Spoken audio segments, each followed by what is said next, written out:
अच्छे काम होते हैं तो आने वालों के पैर धोए जाते हैं, चरण धोते हैं। आपके यहाँ भी ऐसे ही होता है। कोई भी महात्मा आता है तो पहले थाली लोटा से उनके चरण धोते हैं। मेहमान आता है तो चरण धोते हैं। तो पाद प्रक्षालन राजा युधिष्ठिर और द्रौपदी को करना था। प्रश्न आया कि सबसे पहले किसका पांव पूजा जाए। तो उनके छोटे भाई सहदेव ने कहा कि साक्षात त्रिलोकीनाथ भगवान श्री कृष्ण जब यहाँ विद्यमान है तो पूजा किसी करेंगे। युधिष्ठिर ने कहा ठीक।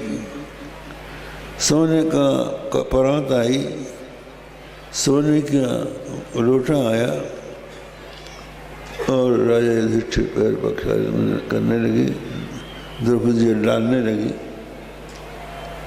सब भक्त लोग आनंदित हो गए, लेकिन जो दुर्योधन के पक्ष के लोग थे वो जलने लगे। और उन्हीं का एक भाई दूर का, वो जैसे पांडव से वैसे ही था, जिसका नाम था, उसने भगवान की पूजा में देख के उनको अपशब्द कहना शुरू कर दिया। अरे इतने बड़े ऋषि महर्षि यहाँ बैठे हुए हैं,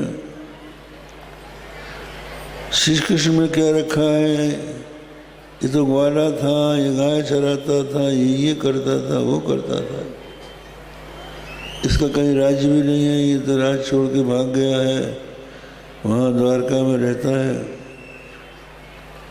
इसका नाम शिशुपाल था। ये भी भगवान की बुआ का लड़का था। इसकी 4 भुजाएं थी।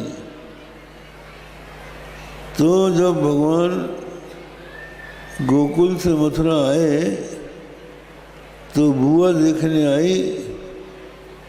इसको ज्योतिषियों ने बताया था कि जिसको देख के इसकी 2 भुजाएं लुप्त हो जाएंगी उसी के हाथ से मारा जाएगा। तो जैसे ही बुआ उसको लेके आई 2 भुजाएं गायब हो गई। बुआ बोली, कन्हैया कृष्ण मेरे बेटे को मत मारना, वचन दे। तो भगवान बोले कि हम पूरा वचन तो नहीं देते, इसके 100 अपराध माफ करेंगे। 100 से ज़्यादा बोला तो हम फिर नहीं छोड़ेंगे। तो ये शिशुपाल भगवान को जब से इसने होश संभाला, जैसे कोई विष्णु सहस्त्र नाम का पाठ करे कृष्ण को गाली देता था। ये भी एक भक्ति है, बैर भक्ति, भगवान का स्मरण करना। तो भगवान को अपशब्द बोलते बोलते भगवान गिनते गए 1 2 3 4 5 6 100 के किनारे 99 के बाद जब आया सुदर्शन चक्र उठा, घूमता हुआ शिशुपाल का सिर धड़ से अलग हो गया और उसके शरीर की ज्योति निकलकर भगवान के भीतर समा गई। ये जब दृष्टि लोगों ने देखा तो प्रश्न आ गया, ऐसा पापी, ऐसा बैरी, इसकी सदगति कैसे हो गई, ये कौन था। तो इसके पीछे की कथा आती है कि एक बार सनक, सनंदन, सनातन, सनत कुमार चारों भाई वैकुंठ में भगवान श्रीमन नारायण के दर्शन के लिए गए। 5 वर्ष की अवस्था इनकी रहती थी, बालक जैसे नग्न रहते थे। भगवान के दर्शन की उत्कंठा तीव्र थी। भीतर जाने लगे महल में, जय विजय खड़े थे और जोरों से नाट रहा, कहाँ जाते हो, हमारी आज्ञा के बिना भीतर नहीं जा सकते। तो उन्होंने कहा, अरे भाई, हम भगवान का कोई अनिष्ट करने के लिए थोड़ी जा रहे हैं, तुम अपने जैसा सबको समझते हो, जाओ हम शाप देते हैं, आसुरी योनियों में चले जाओ। तो उस शाप से ये आसुरी योनि में आए। कहते हैं लक्ष्मी जी को भी ऐसे ही रोक दिया था इन्होंने, तो उसको तो भगवान सह गए। जब भक्तों का अपराध किया तो ब्राह्मणों के मुख से शाप दिला दिया। फिर जब शोर होने लगा, भगवान निकल के आए, बाहर आए और उनको प्रणाम किया। कहा, महाराज ब्राह्मण हमारे स्वरूप हैं, आप ब्राह्मणों के विरोध में हमारी ये भुजाएं भी अगर जाएं तो हम इनको भी काट के फेंक देंगे। और इधर भगवान के चरण कमलों की तुलसी मिश्रित पवित्र सुगंधी जब उनकी नासिका रंध्र से भीतर गई तो उनके हृदय का क्रोध शांत हो गया। कहने लगे, महाराज हमने तो बहुत बुरा किया, आपके यहाँ आए और शाप दिया। भगवान ने कहा, ठीक है, इनको जाना है, तो जब ये जाएंगे तो हम भी जाएंगे। तो वही जो जय विजय थे, सबसे पहले हिरण्यकशिपु और हिरण्याक्ष के रूप में इन्होंने जन्म लिया। पृथ्वी रसातल चली गई थी, वहां से लाने के लिए भगवान ने बड़ा रूप धारण किया। और उसके बाद हिरण्यकशिपु नाम का दूसरा भाई हुआ। ये हिरण्यकशिपु इतना बलवान था कि सब देवताओं को पराजित कर दिया और इसने अपने को ही ईश्वर घोषित कर दिया। न कोई हवन करे, न कोई दान करे, सब कुछ है तो हिरण्यकशिपु है। तो इसके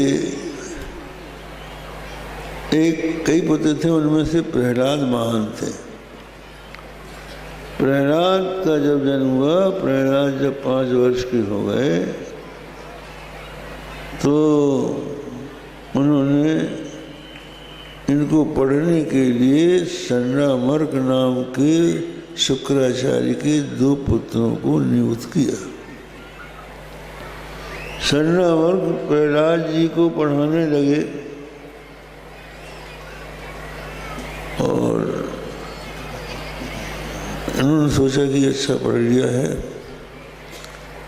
तो हिरण्यकशिपु ने एक दिन प्रहलाद को बुलाया और गोद में बैठा के बहुत प्यार किया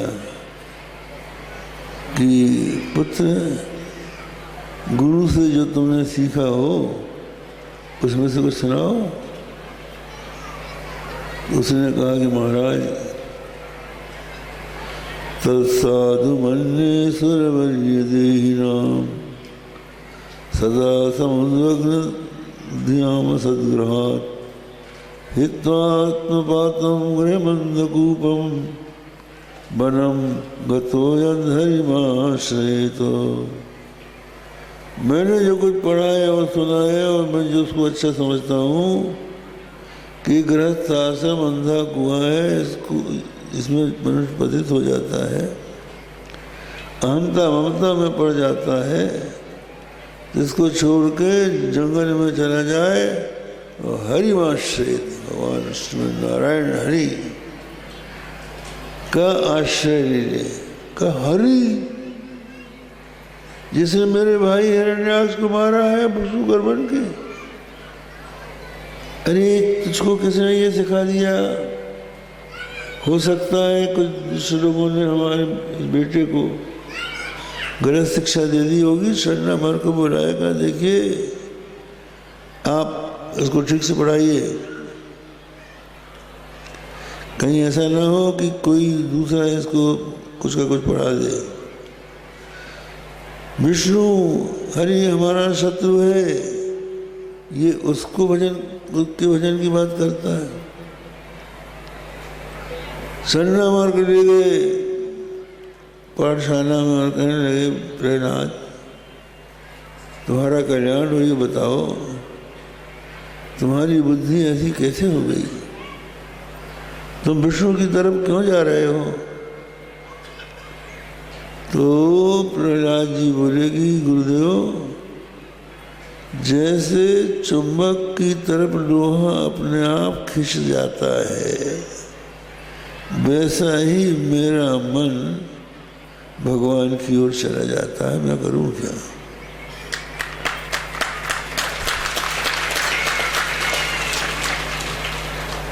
बैत बुलाई, धमकाया, ये सब विष्णु की भक्ति छोड़ो, और जो हम जो राजनीति सिखा रहे हैं वो सुनो। साम दाम दंड भेद, ये राजनीति के 4 अंग हैं। लेकिन प्रहलाद जी का मन अटल रहा। एक बार गुरुपुत्र कहीं किसी काम से बाहर गए थे, तो असुर बालकों को इकट्ठा करके इन्होंने प्रवचन देना शुरू कर दिया। कुमाराचरित प्राज्ञा धर्मान भागवतान्य दुर्लभम मानुषम देहम तदप्यध्रुमर्थदम। उन्होंने कहा बुद्धिमान को चाहिए कि कुमारावस्था में ही भागवत धर्म का आचरण करे, भगवान का भजन कर ले, क्योंकि ये मनुष्य शरीर दुर्लभ है और अध्रुव है। कर रहेगा कि नहीं रहेगा पता नहीं लगता, और इससे बहुत बड़े अर्थ की सिद्धि हो सकती है। कहा महाराज संसार का भजन भोग कर रहे हैं कुछ काल, तो भजन करेंगे। तो प्रहलाद जी ने कहा कि देखो, चाहे पशु पक्षी बन जाओ, चाहे कहीं चले जाओ, सांसारिक ऐन्द्रियक भोग तो सब जगह मिल जाएंगे। जो कहीं नहीं मिल सकता उस मनुष्य शरीर का उपयोग उस काम में नहीं करना चाहिए। तो तुम लोग बाल्यावस्था से ये बता जाता है कि बाल्यावस्था में शरीर चंचल रहता है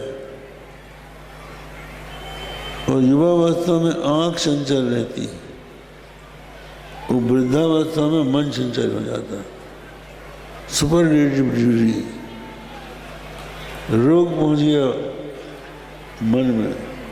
जिस मन से भजन करना है वहीं चंचलता पहुंची। बालक को यदि स्थिर करके बैठा दो तो उसका मन लग जाएगा भगवान में, और युवा अगर अपनी आंख बस में कर ले तो आंख प्राण और मन तीनों एक साथ रहते हैं। इनमें से एक भी अगर संचार हुआ तो तीनों संचार हो जाएंगे, और एक भी स्थिर हो गया तो तीनों स्थिर हो जाएंगे। हम बुढ़िया मामा के आश्रम में कुछ काल रहे, तो उनके एक मित्र थे हरि बाबा। उनके बांध में एक कार्यक्रम था, तो वहाँ एक योगी आ गया। आसन प्राणायाम नीति धोती बजरोली ये सब सिखाता था और बोला हम सबसे ऊपर बैठेंगे। उसके लिए तख्त बिछाया गया और सब महात्मा नीचे बैठे। हम लोगों ने कहा अरे ये योगी, तो सब लोग उसको योगी जी योगी कहने लगे। कुछ लोग आसन सीखने लगे, कुछ और सीखने लगे। हमने उड़िया बाबा से एकांत में पूछा कि गुरुदेव ये योगी है क्या?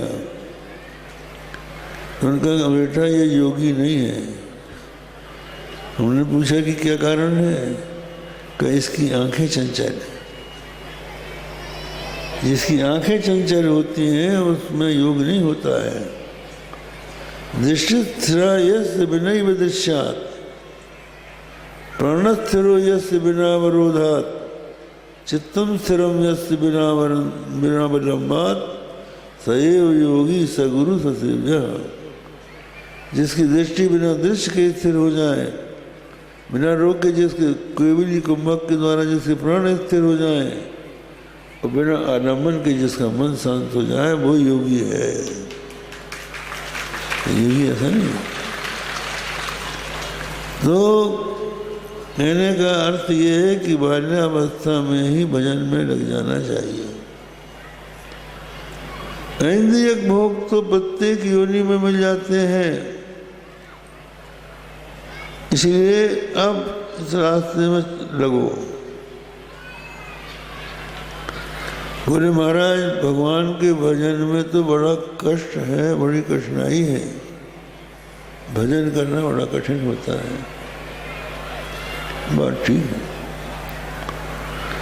एक महात्मा अपनी कुटी में बैठे थे और उनके बगल से मजदूर लोग खेत में काम करने जा रहे थे। उनमें से कुछ लोगों ने कहा कि महात्मा जी चलो इनको प्रणाम करने। एक बार लगा बैठे बैठे रहते हैं, मार खा रहे हैं, हम मेहनत करके खाते हैं, क्यों प्रणाम करें। महात्मा जी ने सुन लिया और उनको बुलाया। कहा कहाँ जा रहे हो? बोले मजदूरी करने जा रहे हैं। कहा कितना मिलेगा? जितनी मजदूरी बताई कि उससे दुगनी मजदूरी ले लो और हमारे यहाँ बैठ के राम राम जपो। तो एक दिन तो उन्होंने जप लिया, दूसरे दिन भागने लगे, अरे का दुगना और ले लो। अंत में तो उस रास्ते ही को छोड़ दिया उन्होंने। तो भगवान का भजन बड़ा कठिन है, लेकिन भगवान को यदि कोई समझ ले कि वो है क्या, तो भजन में मन लग जाएगा।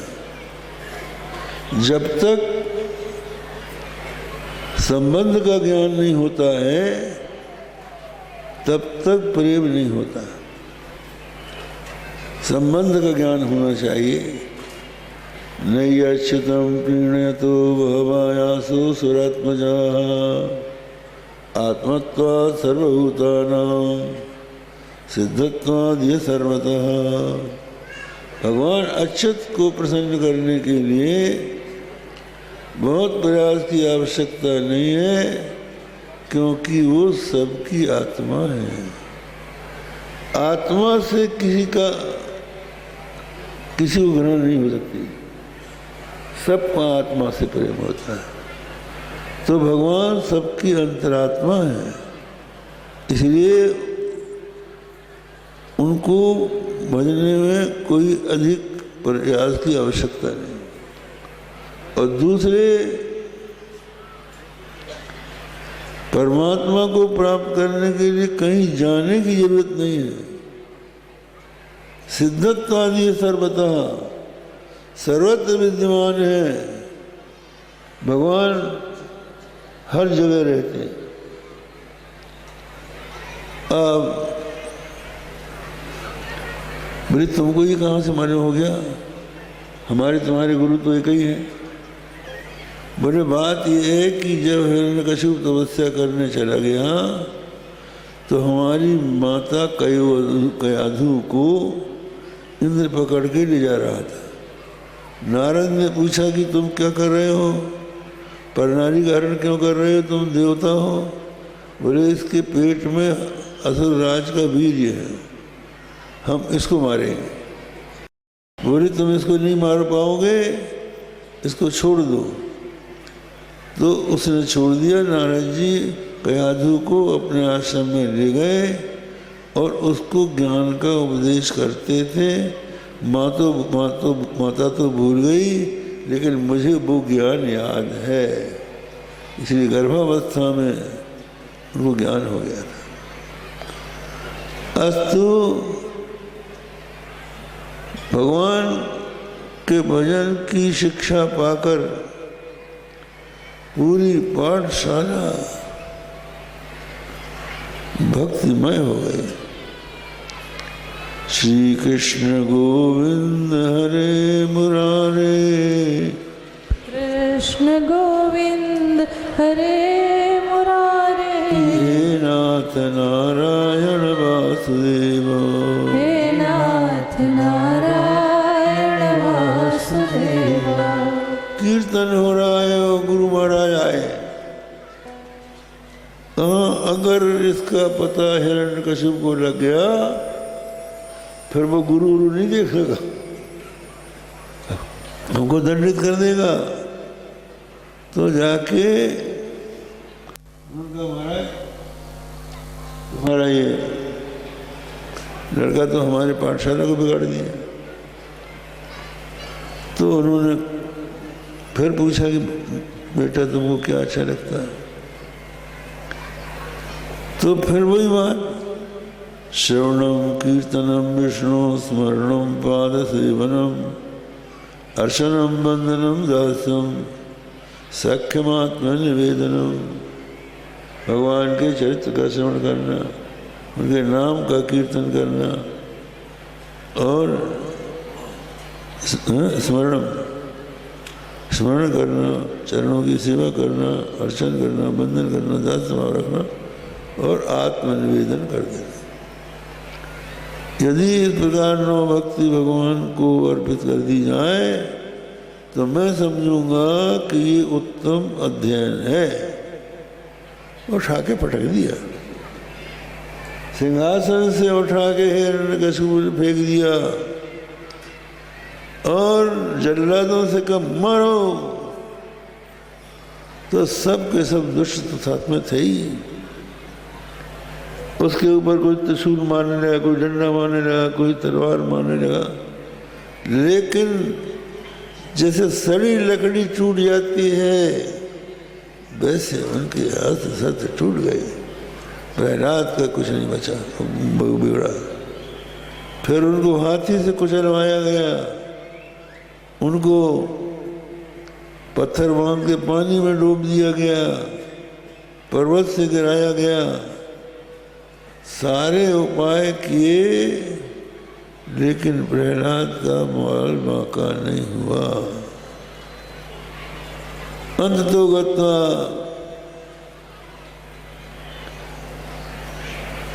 उसने सोचा कि अब क्या करें, कब फिर जाओ इसको पढ़ाओ। लेकिन पढ़ाने के बाद भी वही दशा। जब ये सुना कि ये मान ही नहीं रहा है, तो उसने प्रहलाद को धमकाया। कहने लगा, क्रुद्धस्य यस्य कंपन्ते त्रयो लोका सहिष्यरा तस्य मे भीतवन्मूढ़ो शासनम किम बलोत्तगा। अरे मूढ़, ये बता कि जब मैं क्रुद्ध होकर भुएं टेढ़ी करता हूँ तो तीनों लोगों के जो अधिपति हैं वो तक कांप जाते हैं। तू मेरी बात क्यों नहीं मान रहा है? तो प्रहलाद जी बोले कि राजन, मेरा बल और कोई नहीं है। जितने संसार के बली हैं वो सब उसी के बल से बलवान हुए हैं। न केवलम में भवतश्च राजन सभी बलम बलिनाम या बलोगा। ऐसी बात उसने पूछी थी, रावण ने हनुमान जी से पूछी थी। क्यों रे बानर, तूने हमारे राक्षसों को क्यों मारा? किसके बल से तूने ये काम किया? तो हनुमान जी ने यही कहा कि जिसके बल से तुमने चराचर को जीत लिया उसका राम का मेरे ऊपर बल है, और मैं उनका दास हूँ जिनकी पत्नी को हरण करके तुम ले आया। प्रहलाद से पूछा, बता वो तेरा हरि कहाँ है, मैं अभी उसकी खबर ले लेता हूँ। प्रहलाद जी बोले, वो मेरा हरि मुझ में तुझ में खड्ग खम्भ में घट घट व्यापक राम सर्वत्र है।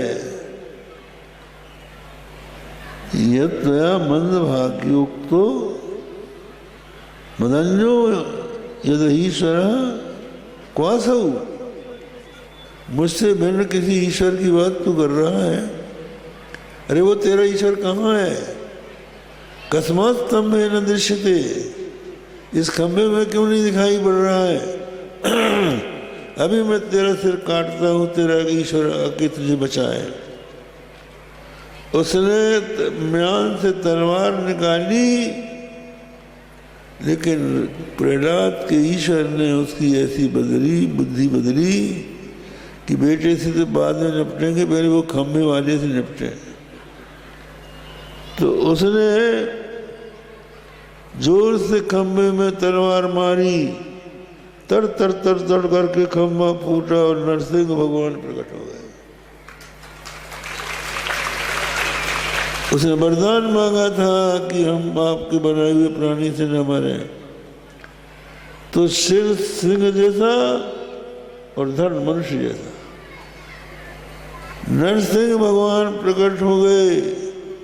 आंख से अंगार निकलने लगी, जीभ लपलपाने लगी। ओह, ये कौन है?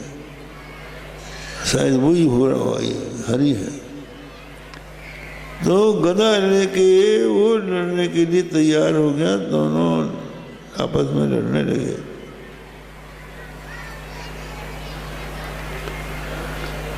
भगवान जैसे बिल्ली चूहे को खिलाती है, वैसे कभी छोड़ देते थे, फिर पकड़ते थे, फिर इस तरह से सायंकाल जब होने लगा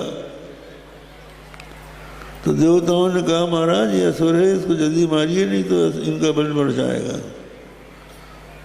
तो भगवान ने उसको पकड़ के अपनी गोद में बैठाला और कहा, हिरण्यकशिपु ने जो वरदान मांगे थे ब्रह्मा से कि हम धरती में मरे, न आसमान में मरे, न आपके द्वारा प्राणी से मरे, न हमने न शस्त्र से मरे, न अस्त्र से मरे, न दिन में मरे, न रात में मरे। का देख, मैं ब्रह्मा का बनाया हुआ नहीं हूँ, और इस समय सूर्यास्त होने वाला है, अभी सूर्यास्त हुआ नहीं है।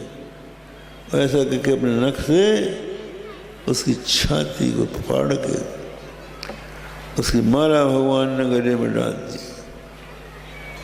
और इतना क्रोध उनके मुंह में, उनके मुखमंडल में आ गया कि सब देवता भयभीत हो गए, कहीं सृष्टि का प्रलय न कर दें। ब्रह्मा जी ने कहा लक्ष्मी जी से कि आप जाके इनको शांत कीजिए। लक्ष्मी जी गई और जो भगवान नरसिंह ने देखा, लक्ष्मी जी भागी, का ऐसा तो हमने कभी नहीं देखा। फिर अंत में प्रहलाद जी को भेजा गया। प्रहलाद जी ने जाके भगवान को जब प्रणाम किया तो भगवान ने उठा के प्रहलाद को हृदय से लगा लिया। जिस आँख से अंगार बह रहे थे, उस आँख से प्रेम के आंसू बहने लगे और भगवान कहने लगे, वत्स प्रहलाद, क्या तेरा कोमल कांत बाबू और कहाँ इस दैत्य के द्वारा दी गई तिग में यातना है? मैं सब देखता रहा, आने में अगर विलम्ब हुआ हो तो क्षमा करना। इस तरह से भगवान ने प्रहलाद की रक्षा की। एक इसका आध्यात्मिक अर्थ भी है वो ये है कि जो महामोह है, अज्ञान है, यही हिरण्यकशिपु है। और नरसिंह जो है, नरसिंह कौन है? वेदांत का महावाक्य, प्रमाण नख निर्भिन्न, महामोहा मरा रहे, नमस्कर्मो नृसिंहाय, सब प्रकार से आत्मा ने प्रमाण रूपी नख से जिन्होंने महामोह रूपी अमरारी दैत्य को मार डाला, अर्थात जो जीव जिज्ञासु स्वयं को जीव समझकर परमात्मा की खोज में चला था, तो वेदांत रूपी, वेदांत का जो महावाक्य है, महावाक्य में तत्त्वमसि 3 पद है। तो तत् का अर्थ ईश्वर, तुम का पद है जीव, असी का पद है दोनों की एकता। तो दोनों की एकता उन्होंने दिखा दी, ये प्रमाण है। जीव ईश्वर से भिन्न नहीं है, वो हमारा आत्मा है। तो जो जन्म जन्म का अज्ञान था, वो सब भगवान ने इस तरह से नष्ट किया। ये भगवान नरसिंह का परम्परित चरित्र आप लोगों ने सुना। अब कल आप भगवान के अवतार की कथा सुनेंगे, चौथा दिन, ठीक है। आज यहीं पर कथा का विराम करते हैं। थोड़ा सा भगवान का नाम लीजिए।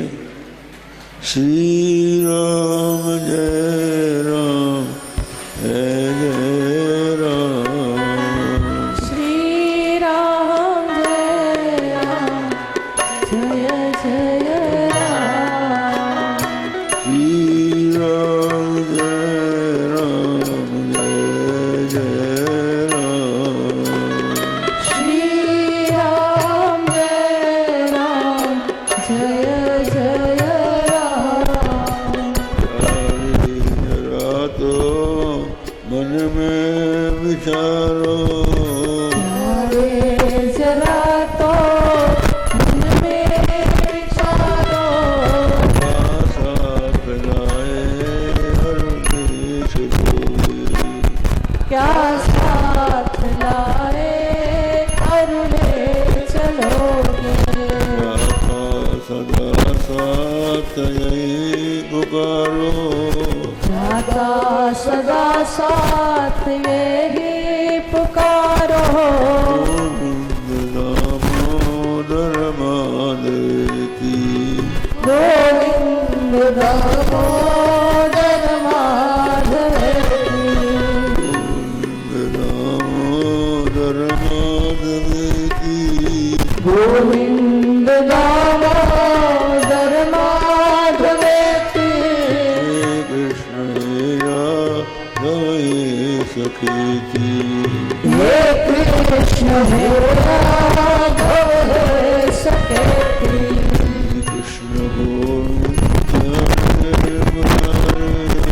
श्री कृष्ण गोविंद हरे मुरारे।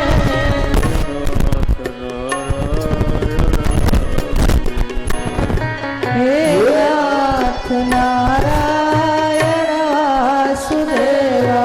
धर्म की अधर्म का नाश हो, प्राणियों में सद्भावना हो, विश्व का कल्याण हो, गो माता की जय हो, गो हत्या बंद हो।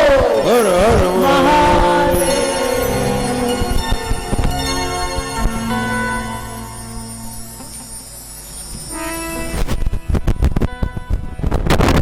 अब आरती होगी, सभी लोग अपने अपने स्थान पर खड़े हो जाएं। आरती कुंज बिहारी की, गिरधर कृष्ण मुरारी की, गले में बैजंती माला,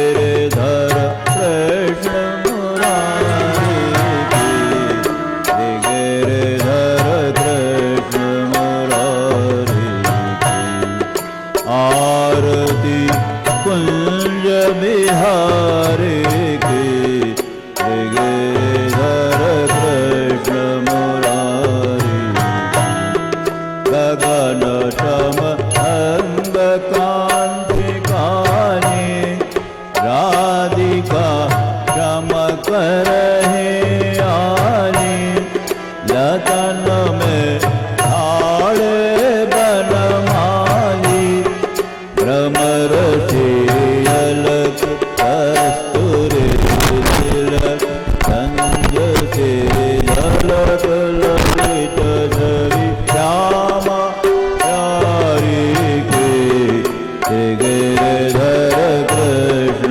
मुरारी की आरती कुंज बिहारी की श्री गिरिधर कृष्ण मुरारी कनकमय और मुकुट विलसे देवता दर्शन को हर्षे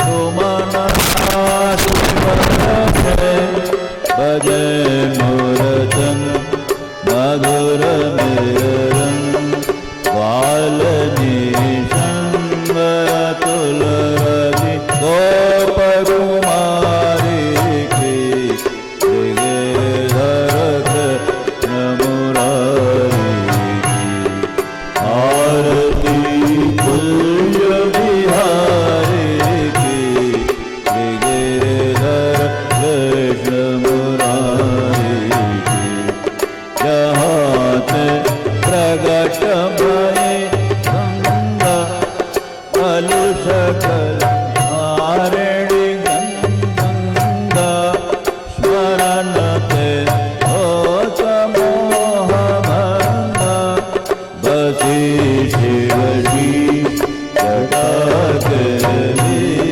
हरे अगकी चरण छवि श्री बनवारी की श्री गिरिधर कृष्ण मुरारी की आरती कुंज बिहारी की श्री गिरिधर कृष्ण मुरारी की चमकते उज्ज्वल तट रेणु बज रहे वृंदावन वेणु जहाँ देश गाते गाल भेणु असत भेलु मंद आंजनेशन कटत भव भट रत्न दीन उदारे के श्री गिरिधर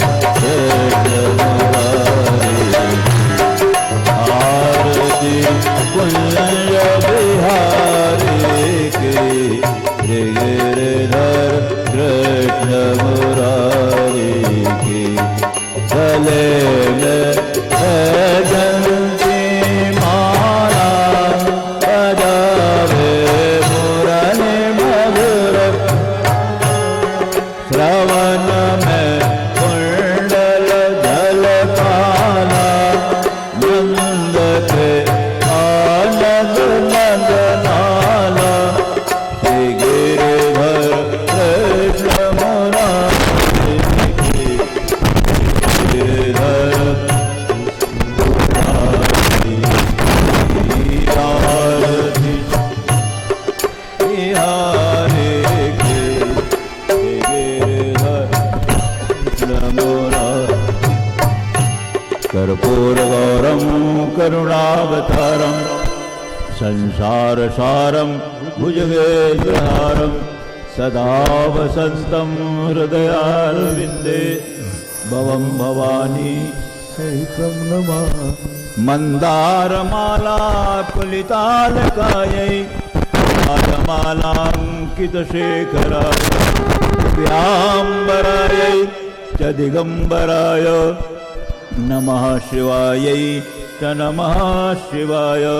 त्वमेव माता च पिता त्वमेव, त्वमेव बन्धुश्च सखा त्वमेव, त्वमेव विद्या द्रविणं त्वमेव, त्वमेव सर्वं मम देव देव। धर्म की जय हो, अधर्म का नाश हो, प्राणियों में सद्भावना हो, विश्व का कल्याण हो। गो माता की जय हो, गो हत्या बंद हो। धर्म सम्राट जगत गुरु शंकराचार्य भगवान की जय हो। धर्म सम्राट ज्योतिष पीठाधीश्वर महाराज की जय हो। धर्म सम्राट द्वारका शारदा पीठाधीश्वर महाराज की जय हो, जगदम्बा महारानी की जय हो, श्री गुरु रत्नेश्वर धाम की जय हो। बैन गंगा मैया की हर हर महादेव। माता गाँव की बच्ची जय राम जय राम, राम नाम के हीरे मोती मैं बिखराऊं गली गली। राम नाम के हीरे मोती मैं बिखराऊं गली गली। तेरे कोई नाम राम और शोर मचाओ गली गली। श्री राम जय राम जय राम, श्री राम जय राम जय राम, श्री राम जय राम जय राम, राम जय राम जय राम। सबका करे राम नाम, जिन जिन ने ये मोती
बिहारी भगवान की जय।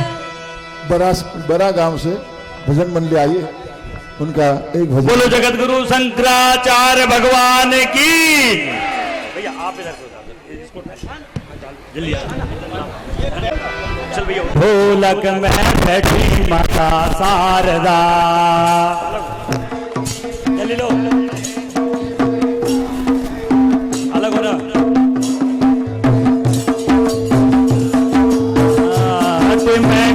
मैं गाड़े ढोलक में बैठी देवी शारदा।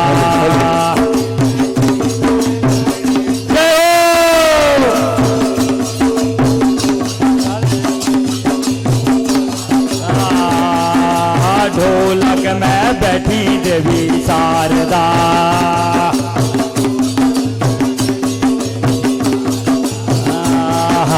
ढोलक में बैठी देवी शारदा।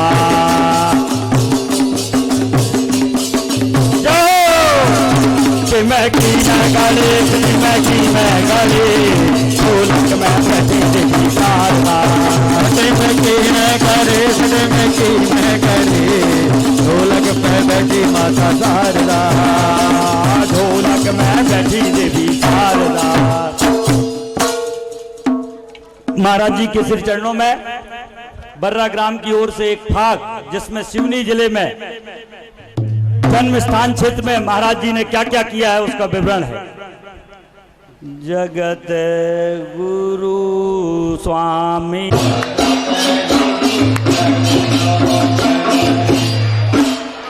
अरे जगत गुरु स्वामी तुम्हारे चरणों में फिर बंधन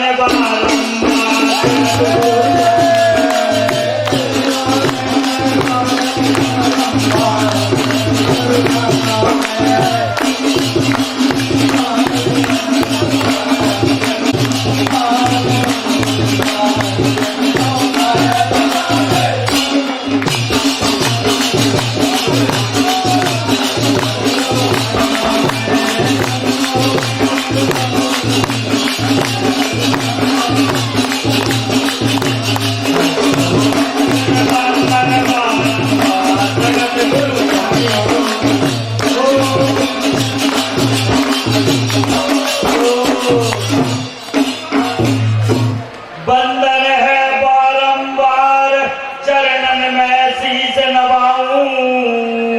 जगत गुरु की महिमा सबके सन्मुख गाऊं। भक्त जान गुरुदेव जी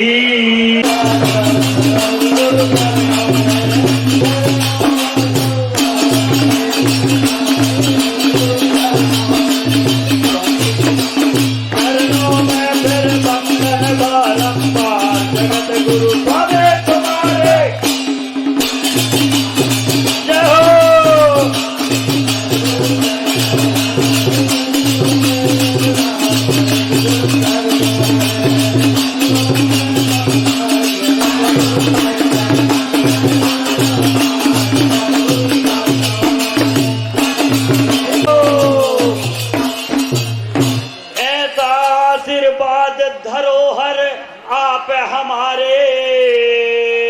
धन्य दिघोरी गांव, धन्य माता पिता तुम्हारे। अरे जन्म हुआ है आपका ब्राह्मण कुल परिवार। जगत गुरु के चरण में है बंधन बारंबार। जगत गुरु चरणों में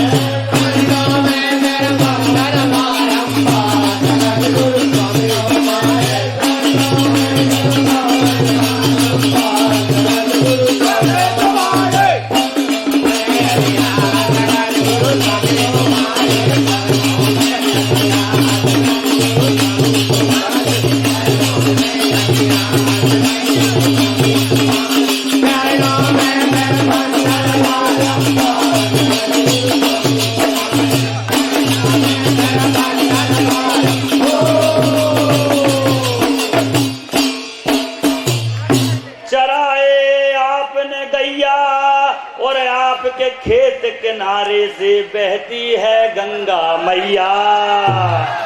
अरे गंगा जी से ज्ञान भयो जपे राम को नाम, और राम न मारे काहू को रे, फिर भज लो सीताराम।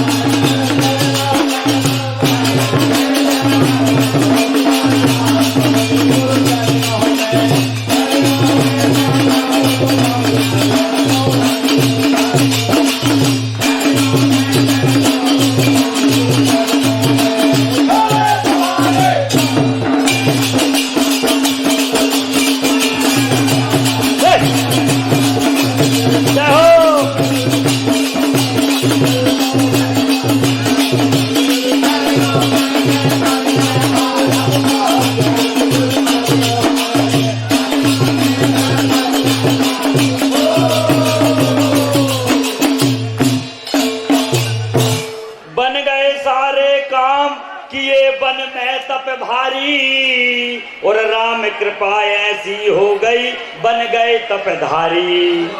अरे माता पिता भ्राता कुटुंब छोड़ गए परिवार, लगन लगाए राम से जो तीन लोक करता।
ज्योतेश्वर जाके आप बनो है मंदिर भारी, और त्रिपुर सुंदरी मैया की मूरत है प्यारी। शाम सवेरे हो रही मैया की जय जयकार, आरती करत है जगत गुरु स्वामी जी शंकराचार्य।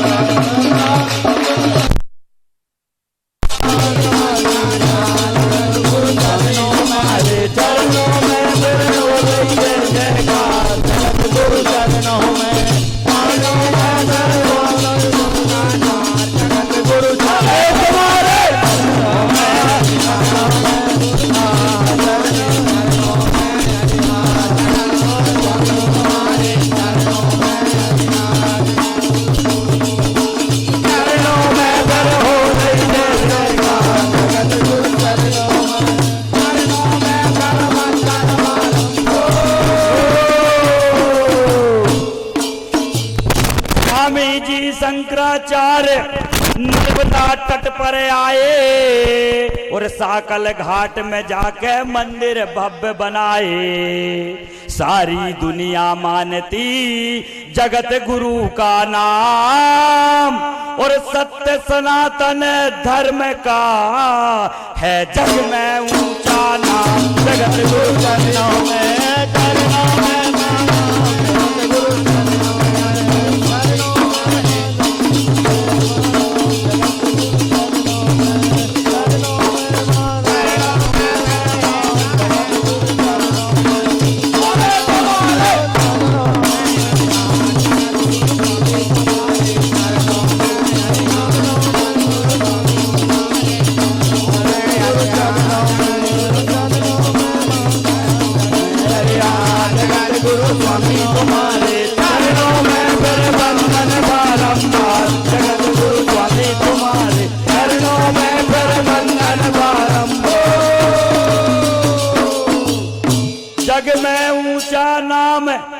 धरातल बोली आए और मंदिर बना विशाल राज राजेश्वरी बैठाए रत्नेश्वर बैठा दिए धन्य दिघौरी ग्राम शंकर जी की कृपा से सब कहते हैं गुरुधाम जगत गुरु चरणों